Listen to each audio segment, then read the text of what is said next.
Welcome everybody to another video here on Power Staples. I'm Teecee. Today we're looking at a legacy deck which one I have built in 2016, which is the Imperial Painter deck.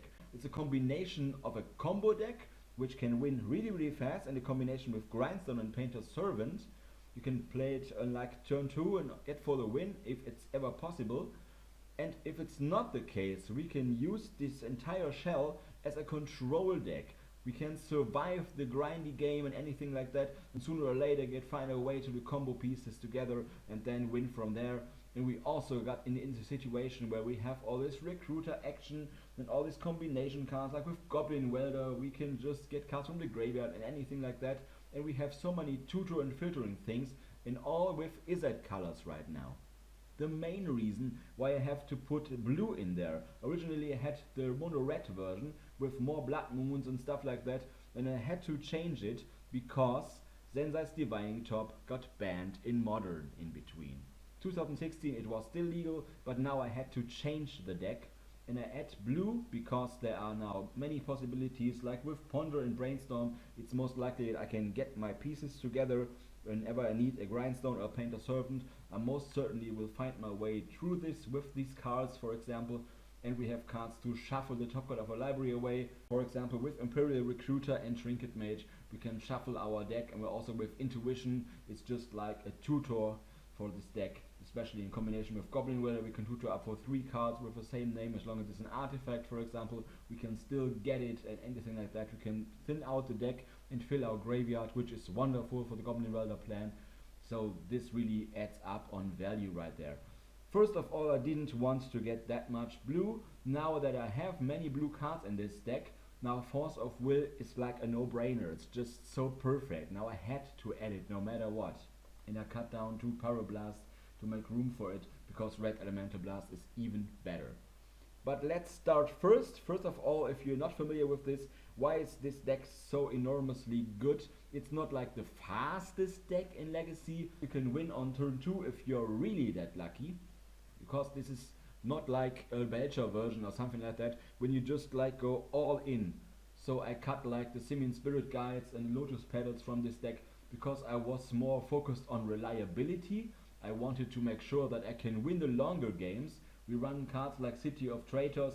We do not want to make everything so fragile that we just lose to like a Stifle if this ever happens, or like additional counter spells if an opponent has multiple counter spells in one turn or something like that, with all this pack of negations and stuff. Then we can lose the game on the spot while we wanted to be winning, and we play our combo cards and then we lose because they get countered or bounce back to our hand or something like that. Or maybe a Stifle on the Grindstone activation can also be very problematic for us. So I do not want to add like Simian Spirit Guides in here. The mono red version had cards like that, but this is kind of like a whole different thing right now. As the mana production, we have like Lion's Eye Diamond and everything. But first of all, the combo is the main thing why we run this deck, and why it is so famous and so powerful. It's because of the combination of Grindstone and Painter's Servant. Because if we happen to have these cards on the battlefield at the same time, and we can pay 3 mana to use the ability of Grindstone and put this trigger on the stack, we most likely wins if nothing happens. So we have to protect this combo and have to protect our pieces, like with Force of Will and also Red Elemental Blast and stuff. But first things first, what do these cards do? Grindstone, first of all, it's an artifact for 1 generic mana, and we can pay 3 mana and tap it. Then we mill, we put the top 2 cards of target player's library into that player's graveyard. So we mill our opponent for 2 cards. Not too shabby. And then, if both cards share at least 1 color, repeat this process. So for example, we mill opponent's deck for 2 cards, and now they share like color, like it's been 2 green cards for example. Then this process happens again. Then opponent will happen to mill 2 other additional cards from their deck to the graveyard. But sooner or later, this engine will stop on its own, because whenever opponent, for example, mills a land, a non-land card, lands are colorless. So now this stops, because both cards they milled on this 2 card pile are not from the same color. Or for example, like a blue card and another green card and nothing else, then it just stops, and this is not very good. So this is why Painter's Servant is in the deck. As soon as that card got printed, we all knew that Grindstone would be finally playable and also very powerful in this deck. Painter's Servant is an artifact creature, a scarecrow, nice creature type. For 2 generic mana, it's a 1/3 creature. And it has the ability, when it enters the battlefield, we choose a color. And we're going to choose blue on this one, for several reasons I'll explain later. And then all cards that aren't in play, spells, and permanents are the chosen color in addition to the other colors. So this is powerful. So all the cards in our hand, for example, are blue if we name blue on this one. So this is why Force of Will gets even better, because now we can pitch any card we do not like, we can pitch into the Force of Will and pay the 1 life, because every card is blue. And that's not all. Now you see the combos, because when we put Painter's Servant into play, we choose blue, let's say that, and then we activate our Grindstone on the battlefield, then the opponent has to put 2 cards from his or her deck into his or her graveyard that way. And then they happen to be both of the same color at last, because they are blue in addition, so they match the color blue, no matter what other colors these cards may have that he or she milled. And then this process will happen again. And of course these cards are also at last blue, both of them. And then they have to mill again and again and again and again until they are deck out. And then afterwards you simply have to pass the turn basically, unless there's not a card like, for example, an Emrakul or something like that, and Gaia's Blessing. These cards may happen, these cards occur, especially Emrakul, the Aeon Stone, will occur, of course, or any Kozilek and Ulamog.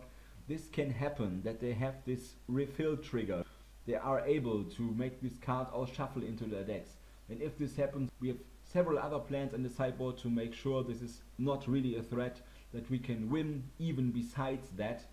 But this is not typically the case against any deck. If this ever happens, then we stick on the sideboard and say that's fine. But at last we have the Ensnaring Bridges to stop that opponent's threat, like an Emrakul turn 2 or 3, like on Show and Tell basically does that, or any reanimation stuff, and also these 1 million tokens that could come there with all these mana-less dredge decks are going to produce. Then this is also beneficial, that we can take the time and then we can get our combos together no matter what.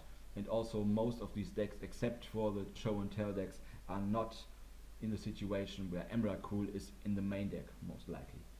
So first of all, this is the main combo. This is how we want to win preliminary. So how will we get these cards together? Of course, there are artifacts, we have to get this out as soon as possible. Besides that, we have another way to use our search engine right there. Because there is Imperial Recruiter, which got reprinted. Of course, it was much more valuable before it got reprinted. But anyway, I have these cards no matter what, and I use it and I love it. Imperial Recruiter for 2 in a red mana. It's a 1/1 human advisor, and it has the ability, when it enters the battlefield, we search our library for a creature card with power 2 or less, reveal it, put it into your hand and shuffle our library. So we can tutor up any small creature from our deck, power 2 or less. So this is especially powerful because we can not only get our Painter's Servant, which is a 1/3 creature, so we can totally get it, hands down, but we can also fetch some other cards if you want to. For example, there's Trinket Mage. Trinket Mage is awesome in this deck. I had 2 copies in the original deck, but there's only 1 left because I had to make room for other cards. But this 1 slot is so versatile, I want it here. For 2 in a blue mana, it's a 2/2 human wizard. And when Trinket Mage enters the battlefield, we search our library for an artifact card with converted mana cost 1 or less, reveal it, put it into a hand and shuffle our library.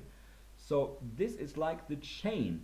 If we get our Imperial Recruiter, we can fetch up preliminary for Painter's Servant.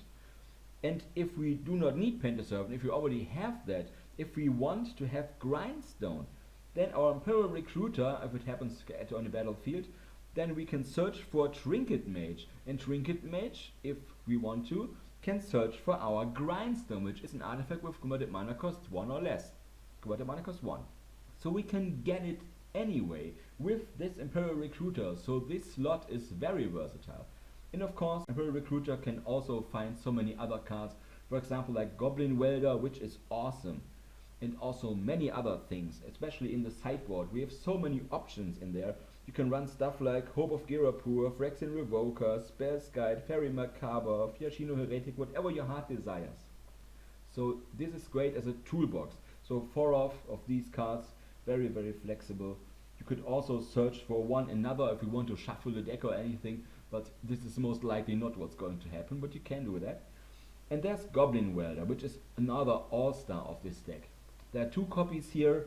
Goblin Weather is a goblin creature for 1 red mana, 1/1, and it has the ability we can tap it to exchange target artifact the player controls for target artifact card in that player's graveyard. So we can also ransack an opponent's graveyard if we ever get the setup for it. But first of all, we can tutor up our cards from the graveyard. We can recur it by sacrificing one of our own artifacts we control. This is especially great if, for example, your opponent is trying to get rid of our Ensnaring Bridge no matter what, then we can just get it back. Same with all these other cards like Painter's Servant and Grindstone. For example, they get destroyed like a destruction spell, for example like an Ancient Grudge or something, then we can just get it back, as simply as that.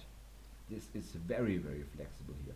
We need to have that. There are only 2 copies of Goblin Weather in the deck, but we can get it out with our Imperial Recruiter, like we have basically like 6 copies that we could draw into. So this is a lot here. And there's Magus of the Moon, and also like 2 copies of Blood Moon left. The original version had 4 Blood Moons in its deck and also 2 Magus of the Moon, which is quite a lot. But it was a mono red deck. Here we have to make sure that we have our blue sources available. We run 2 basic islands, but that's about it. We have to make ways to produce blue mana.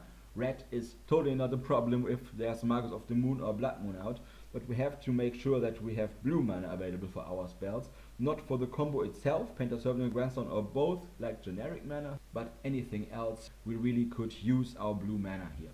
So why is this good in this deck? Because first of all, we can most likely make sure that when all non-basic lands are mountains, then we are most likely in the upper spot. Then first of all, we have our fragile mana base with all these ancient tombs and City of Traitors and stuff, so make sure that we are very fast, that we can just slam down a Magus of the Moon or Blood Moon, and this will most likely make sure that your opponent is maybe a little bit mana screwed or maybe totally mana screwed. It would be the best case for sure. So make sure that all land abilities the opponent has are shut down. This is nice not only against wasteland stuff and not only against manlands, which are totally not our main problem, but maybe it's great to make sure that the opponent has to counter that one, like a Blood Moon or Magus of the Moon. It's just like a prison shell in this deck. So Magus of the Moon, of course, it's a human wizard for 3 mana, just the same thing as Blood Moon, 3 mana, 2 and a red, for like exact same effect. But Magus of the Moon is a 2/2 creature, so we can find it with our Imperial Recruiter if we so desire. And then we also have 2 Blood Moon, because it's really hard for most decks to get rid of enchantments in game 1. So this is why this card is here. So we can tutor up Magus of the Moon if we want to. So it's just like we have 5 copies of Magus of the Moon and 2 additional like copies of this Blood Moon effect via the original Blood Moon. So this is what hopefully gets the same going. You can stop opponents from really great plays right there, like against Tron or something. If this ever is something to take care about in Legacy, then this is what Blood Moon and Magus of the Moon are going to do with these. And then there's Ensnaring Bridge. It's an artifact for 3 mana that says each creature with power greater than the number of cards in your hand cannot attack. So first of all, it stops like the humongously big creatures, like an Emrakul, a big Grizzlebrand, anything like that. They cannot attack. This also counts for our creatures, but we have very small creatures. We do not plan to win with a huge creature, like with a Phyrexian Dreadnought or something. We do not have that. And we also do not want to attack anyway. We just like want to hide in that particular matter, because we win with our combo, most likely. If we have a full stuffed hand and we cannot play so many cards out, like the opponent is having a lot of 2/2 creatures, like a billion or something like that, like with all these dredge cards, all these mana-less dredge decks can produce like 40 2/2 zombie tokens or something, like in an early turn. What can we do if we have this Ensnaring Bridge out? Then of course we can use the Lion's Eye Diamond and sacrifice it if we really have to. This is not the best thing to get rid of our hand, but then we can discard our hand and then we get 3 mana of any one color. So this is very nice to make sure that this combo stops everything from hitting us. And of course it's also very nice because if we have Ensnaring Bridge in hand, an opponent plays like Show and Tell and puts down like an Emrakul or Progenitors or something like that, or something really big, then we could use his own card. We can use the Show and Tell to put one of our cards into play if it's a permanent. It's not a planeswalker. So we can put the Ensnaring Bridge onto the battlefield with his own card. So you cannot counter that, and most likely Emrakul cannot attack as long as we can protect the Ensnaring Bridge. So this is also very beneficial to us. So this is why I run 3 copies. And then there's Lion's Eye Diamond. Yes, I put these 4 cards in this deck. I have several other decks that would love to have this Lion's Eye Diamond in there, but here it's just so powerful. It's an artifact for 0 mana. It's not exactly Black Lotus, of course it's not, but Black Lotus is banned in Legacy, let's say that. So in a Legacy deck, it's kind of like the best thing you can get. Lion's Eye Diamond, the LED, for 0 mana. It's an artifact. We can sacrifice it whenever we like to, and then we discard our hand as part of the cost, and then afterwards we add 3 mana of any color to our mana pool. We use it like in a Black Belcher deck to pay the activation cost of Goblin Belcher, and in this deck we use it to pay the activation cost of Grindstone. It's kind of like the same thing basically. We just need 2 cards. We need Painter Servant and Grindstone, but we do not have this fragile glass cannon deck like with Belcher. So we have this powerful deck with an engine, with search options, and also with prison strategies, with fast mana, and with counter backup. So this is like the shell we want Lion's Eye Diamond in. And we could also not only use it like to discard our hand if we really need to or anything like that, we can also get it back with Goblin Weather. If we have nothing in our hand, it's just 3 mana. We can get with a Goblin Weather tapping activation. So enormously powerful. And then of course there's Intuition. Oh, I like this card. I have it in so many decks and I like it here especially. I also have it in Show and Tell, and it's just so perfect if we don't have any other colors like playing tutors with. So many decks like with black and green, there are many tutor abilities, and also white can provide you with, for example, Enlightened Tutor, just say that. But in Izzet colors it's really hard to get tutor abilities going. So besides Imperial Recruiter, which is also kind of like a tutor effect in Trinket Mage, there is Intuition. For 2 in a blue mana, it's an instant that says we search our library for any 3 cards and reveal them to target opponent. So we have to target an opponent, otherwise we cannot play Intuition. Let's keep that in mind. And then he or she chooses one of these 3 cards that we revealed and put that card into our hand and the rest into our graveyard. And then we shuffle our library, of course. So this is also another tutor effect. So this is nice if we will search up for like the same 3 cards if we want to. Like for example 3 Ensnaring Bridges or 3 Lion's Eye Diamonds or 3 whatever we need, 3 Painter Servant. So we can totally get one of them. If they are all the same, it doesn't matter which one, we get it. So this is nice. And it's also very nice if we have the Goblin Weather available and we have the counter package available like a Force of Will and anything like that. And we can totally be in the situation where we could be a little bit greedy. Then we could just pick 3 different artifacts and make sure that one of them goes into a hand, like blind. Opponent does not know if we really wanted that, and the other 2 are putting into a graveyard. Sometimes it's really better to get the deck thinned out, and also with the Goblin Weather available, it's just not a big of a deal to make sure we get whatever we really wanted, and not make sure that probably our entire deck next punch if 3 of our 4 cards that we wanted to are put in our graveyard already. So this is a great tutor for this deck, hands down.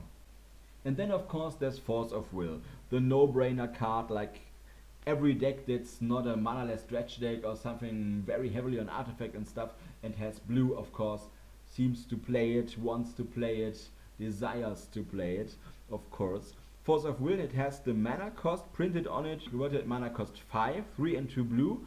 But we most likely never play it with paying that 5 mana cost, because it has an alternative casting cost that we can pay 1 life and remove a blue card in our hand from the game instead of paying the casting cost, and then we counter target spell. Any spell, sure.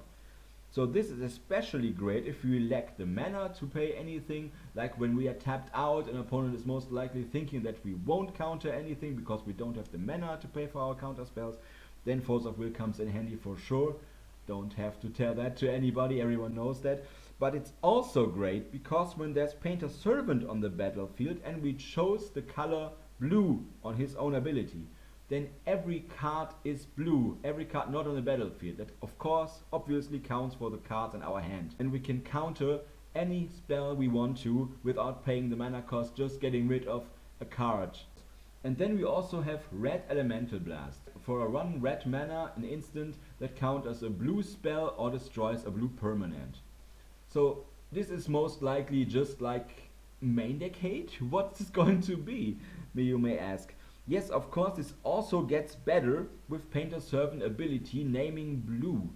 Then of course, every single spell your opponent plays is just a card that has the color blue in it in addition. So we can counter any spell as long as Painter's Servant is on the battlefield, because any spell your opponent plays is a spell that is also blue, so we can counter it. So it becomes a counter spell for 1 red mana. And we could also, when Painter's Servant is on the battlefield, target any permanent and we can destroy it with this card. It's just like getting a Vindicate for 1 red mana, because we can destroy any card on the battlefield as long as it's blue, because Painter's Servant says every permanent has the color blue in addition. Basically that. So this card gets very powerful, especially to protect Painter's Servant with it. Very nice. And when Painter's Servant is going to resolve, an opponent has a counter spell to counter Painter's Servant, you can just use the Red Elemental Blast as it should be originally to counter any other counter spell basically, or any other blue spell, like an intuition from an opponent or something. So this gets good in any situation. And then of course there's our cantrips, there's Brainstorm, no need to explain that to any legacy player. For 1 blue mana instant, draw 3 cards, take 2 cards from our hand on top of our library. And then there's also Ponder, basic staple cantrip. For 1 blue mana, a sorcery, we look at the top 3 cards of our library, put them back in any order. We may shuffle our library if we want to, and then draw a card. And this is basically our setup for our spells. And then of course there's our land base. First of all, Ancient Tomb is just an all-star. It's just a card that's seen in absolutely every commander deck, I guess. And here it's just very powerful. Ancient Tomb, it's just 1 land of course, and we can tap it to add 2 colorless mana to our mana pool. So we get 2 mana basically for activation of 1 land and 1 land drop. So this is obviously good. And then if we do that, if we tap the Ancient Tomb for 2 colorless mana, Ancient Tomb deals 2 damage to us. But this is not a problem, this is legacy, this is like a KO format. People are trying to kill us on turn 1, 2 or 3. So whatever we are facing, any storm deck, any graveyard shenanigans, so we do not care about our life total on this spot. Also we have Ensnaring Bridge and we are very fast with our clock as well. We can win on turn 2 if we can, if we have the perfect hand there. So we do not care about that. We can totally take it. We can totally take it again and again, it doesn't matter. And then of course we have City of Traitors. These 3 ones altered from 0 altered. It's very nice. Whenever we play another land, we have to sacrifice City of Traitors, which is a very big downside. But of course there's an upside. We can tap it to add 2 colorless mana to our mana pool, just like that. And if we happen to need to play another land after City of Traitors have been put into play, then of course we can just tap it to make 2 mana, and then we can float it. We can put it onto our mana pool as long as we do not shift the phases. We have that, and then we can play like an Ancient Tomb if we want to, and then we can tap that, and then we have 4 colorless mana if we need that for any situation or any reason right there. It's not a problem at all. And then of course there's another Crystal Vein. I didn't want to add the 4th City of Traitors because this would end as a very fragile mana base. I do not wanted that. So it's just 1 single Crystal Vein right there. We can tap it for colorless mana at any time, or we can tap it and sacrifice it to add 2 colorless mana. If we need that, then It is as it is. Very good. Then also we have one great furnace. It is an artifact land which taps for red mana. This is very nice with Goblin Weather because we could use it, for example, to exchange the artifact land for any artifact we need from our graveyard, or we can do like the same opposite thing. If we really need mana that bad, for example, opponent is destroying all our lands or something like this, then we could just like use any artifact if we don't want. Maybe we do not want like a second copy of Grindstone or anything like that, then we can just exchange it and get the Great Furnace back from our graveyard. And of course we can use the Trinket Mage as well to search for our Great Furnace, because Great Furnace is an artifact with converted mana cost 1 or less. It is a land, it has converted mana cost of 0. It's not a spell, but we can search it up because it's an artifact, and then we get a land drop if we want that. When we're having the opportunity to play Trinket Mage, we assume we have blue mana available, so this one can add red if we really want that. It's just a nice slot to have in here. Then of course there are two dual lands, there are two volcanic islands. They are both at the same time, an island and a mountain of course, and we can tap that for either of those, for red mana or blue mana naturally. And then of course we have 3 Scalding Tarns, only 3 copies because we do not need the mana fixing that bad. We are just in Izzet colors, just 2 colors. We have to get our volcanic islands if we need to, and also we have to get our basic lands. But that's about it. We can just use that effect to sacrifice them, pay 1 life, search for one of these cards, and then shuffle the deck. Most likely for the shuffle effect. Maybe we really need that for several reasons. For example, like with Brainstorm, to keep this power effect going, like it's just like an Ancestral Recall. If we have the possibility to shuffle our deck after we put cards we do not want on top of our deck, and then we shuffle it, and then we put it away. The same with Ponder, that's why Ponder and Brainstorm do so well together. But if we want to shuffle, it's there. It's just 3 copies of Scalding Tarn, as simply as that. And then all left in this main deck are 4 basic lands, 2 mountains, very resilient against like wastelands. Some wasteland strategies are still out there and we cannot get wasted like this. Drip Mine is not allowed in Legacy, so we are doing just fine with a basic mountain there. And then of course there are 2 basic islands, naturally, because we need blue if our own Blood Moon and Magus of the Moon's effect says that all our non-basic lands are mountains. So we have a lot of mountains and we need a basic land which provides us with blue mana. So this is why these 2 islands are there that we can also fetch for with Scalding Tarn. So that's basically the main deck. Let's talk about the sideboard real quick. We have several creatures that can be searched for with our Imperial Recruiters. For example, we have Hope of Girapur. It's an artifact creature for 1, legendary creature, Thopter. It has flying, it's 1/1 creature, and we can sacrifice the Hope of Girapur, and then until our next turn, target player who was dealt damage by Hope of Girapur this turn can cast non-creature spells. Why is this good? Because we have the opportunity to use it with Goblin Weather over and over again. We can swing with this and then sacrifice it. The opponent cannot play non-creature spells until our next turn, which is very good, especially against like combo decks. We can buy time, and we also make sure our opponent doesn't have like a counter spell against our stuff because he cannot play that. And then it's also very beneficial that we can recur it and search it up by Imperial Recruiter. Totally take that slot. And then there's Phyrexian Revoker. It's a 2/1 creature, also searchable with Imperial Recruiter of course. For 2 mana it's an artifact creature horror. And when it enters the battlefield, we name a non-land card, and activated abilities of sources with the chosen name can't be activated. This counts for several things like Planeswalkers or whatever we do not want to see, like a Goblin Charbelcher, whatever. It's just there. It's just a pitting needle on a stick, and we can tutor it up with Imperial Recruiter. This is nice. And there's Spellskite. Yes, Spellskite is just like a modern staple, let's say that. But it's also very nice to see it in Legacy that way. For 2 generic mana, it's another horror. It's an artifact creature horror. It's a 0/4 creature, and it has the ability that we can pay 1 Phyrexian mana, which is either a blue mana or we can pay 2 life instead of paying any blue mana on this ability. And then when we pay that, we change the target of target spell or ability to Spellskite. So anything that this could target, if it's in a valid target, that spell card could be there, for example like on a lightning bolt and stuff, then for example we could just pay the costs and then you can redirect that spell or ability to Spell's Guide. So like anything, especially cards that most likely like a Source of Closure is something that could totally target our Painted Servant or Goblin Weather if we do not want that to see, for example, then we can just like redirect that. So we can save our other creature from like a destruction spell, let's say that. Very, very nice in any situation. So we can use it as a blocking shield. And it's also 0/4, which is nice against a total amount of aggro. So why not? We are not that afraid of aggro decks because we have 3 Ensnaring Bridges in the deck, and we also have the Painted Servant, which is a 1/3 creature, so it's quite nice against goblins and stuff.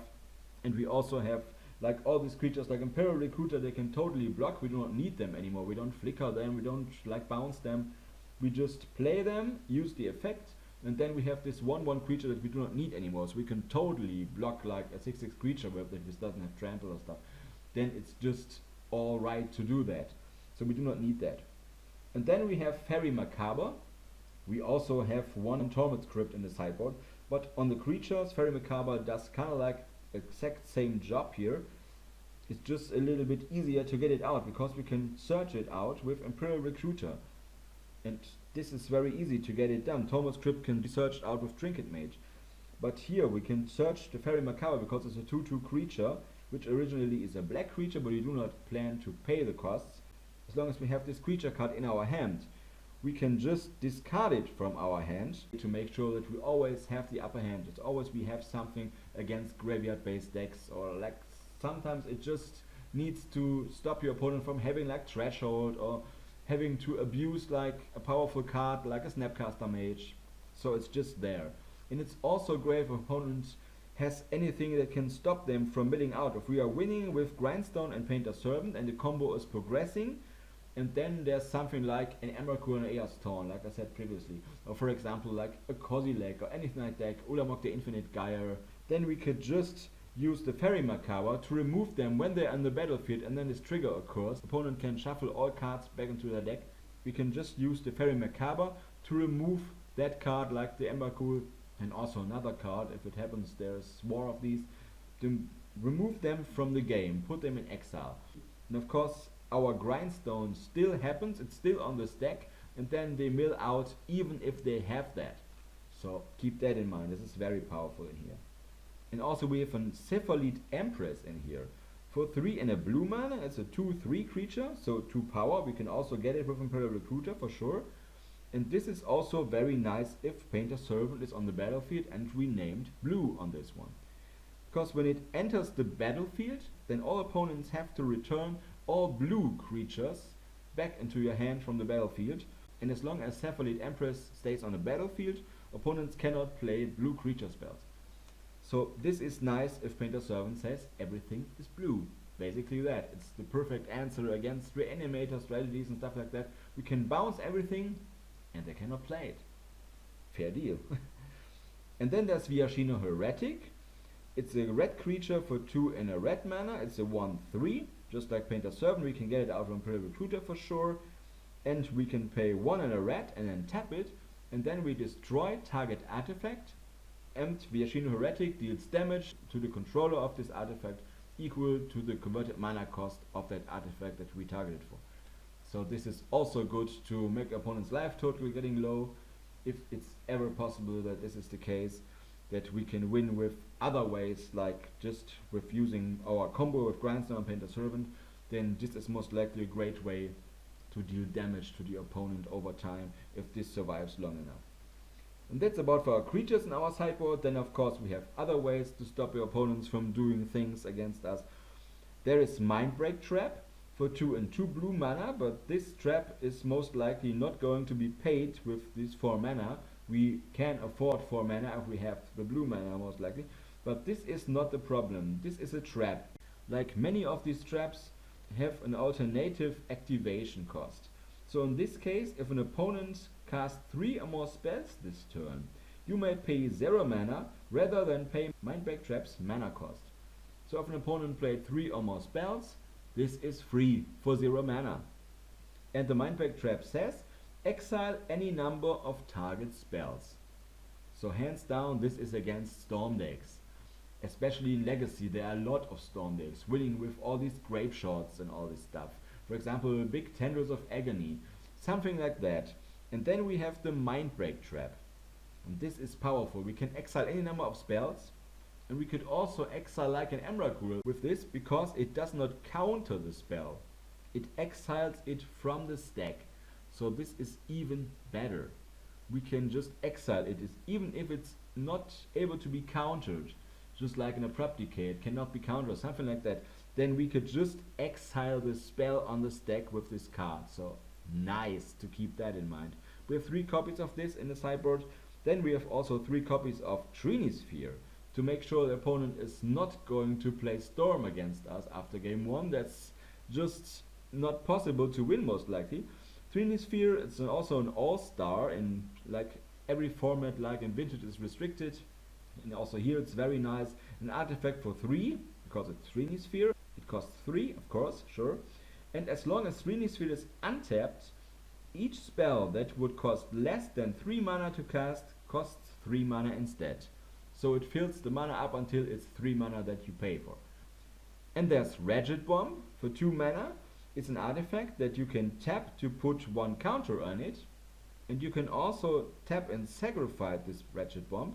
And then we destroy all permanents that are not lands or non-land permanents with converted mana costs equal to the number of counters on the Ratchet Bomb.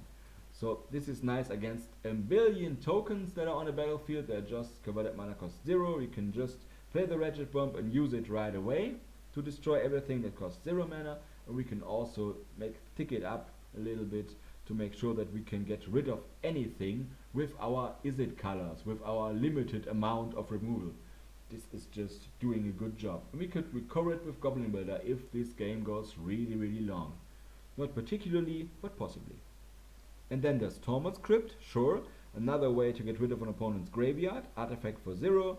We can tap it and sacrifice the Tormod's Crypt to remove all cards and target player's graveyard from the game. We exile an opponent's graveyard with this, and not our graveyard, only an opponent's graveyard. And it is 0 mana, of course, it's free, it's as cheap as it gets. And we can also tinker it up, you guess it, with Trinket Mage. So it's an artifact with converted mana cost 1 or less. It's 0, it's free. And then the final card on the sideboard, the 15th slot, let's say that, is that Pyroblast. It's like an additional red elemental blast. But Pyroblast says we counter target spell if it is blue, or destroy target permanent if it is blue. So it's basically like the same thing, but there is a big difference between these cards. This is why I chose the red elemental blast in the main deck and the Pyroblast in the sideboard in this version. Because the difference is what happens if an opponent plays a misdirection on this. Then the opponent can change the target of a single target of a spell with another target. This is simply what, for example, there are other cards like this, but for example, what misdirection does. You can misdirect the target of a spell to another valid target. And that's the main problem.